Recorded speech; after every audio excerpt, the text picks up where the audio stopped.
Renungan Jumat 29 Agustus 2025. Peringatan wajib wafatnya Santo Yohanes Pembaptis Martir.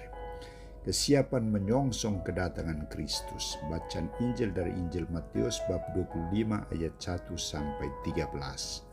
Saudara-saudariku terkasih, Yesus menampilkan perumpamaan tentang 5 gadis yang bijaksana dan 5 gadis yang bodoh. 10 gadis ini dipilih untuk menyambut sang mempelai. Satu-satunya sarana yang dipersiapkan mereka adalah pelita bernyala.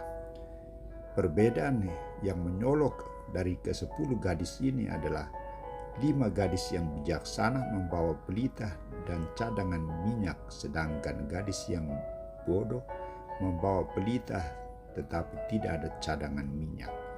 Persediaan minyak dalam pelita mereka juga sangat terbatas. Kedatangan pengantin tidak ada kepastian, artinya pengantin itu tetap datang tetapi tidak ada kepastian waktunya. Tuntutan bagi 10 gadis ini adalah mereka harus tetap siap dengan pelita bernyala. Gadis yang bijaksana akan masuk bersama-sama dengan mempelai ke ruangan perjamuan kawin, lalu pintu ditutup. Sedangkan gadis yang bodoh tidak masuk ke dalam perjamuan. Dan Tuan Pesta akan berkata kepada mereka, "Sesungguhnya aku tidak mengenal kamu. Karena itu berjaga-jagalah, sebab kamu tidak tahu akan hari maupun akan saatnya."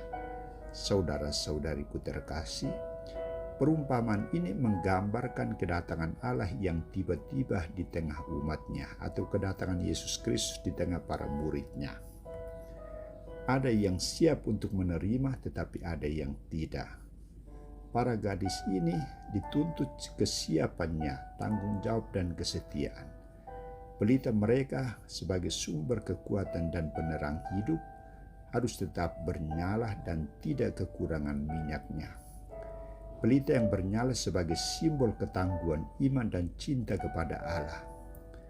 Pelita tetap bernyala dan dilengkapi dengan persediaan minyak yang cukup, menggambarkan kesiapan dan kekuatan iman dan cinta para pengikut yang selalu siap senantiasa dalam menyongsong kedatangan Kristus.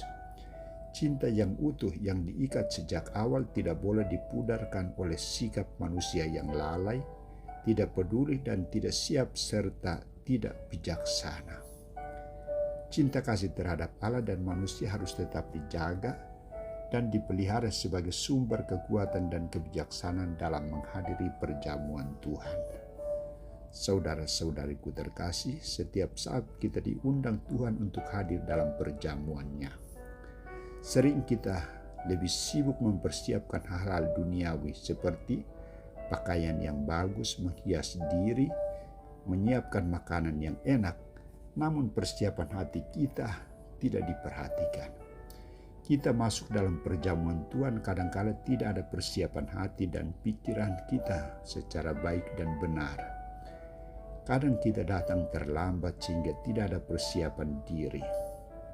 Kita juga mengikuti perayaan Ekaristi, tetapi hati dan pikiran kita tidak tenang dan tidak konsentrasi pada perayaan itu. Pelita dan minyak cinta kasih kita belum sempurna. Pelita kita kadang redup dan bahkan mati. Misalnya, ada yang sering alpa hadir dalam perjamuan Tuhan karena terlena dengan godaan dunia. Karena itu, marilah kita semakin bijaksana mempersiapkan diri, fokus pada undangan Tuhan dan militan dalam iman dan cinta. Seperti yang diungkapkan oleh Santo Yohanes Pembaptis. Dia mengungkapkan dirinya sebagai pembawa kasih, kebenaran dan keadilan Tuhan. Santo Yohanes Pembaptis, doakanlah kami.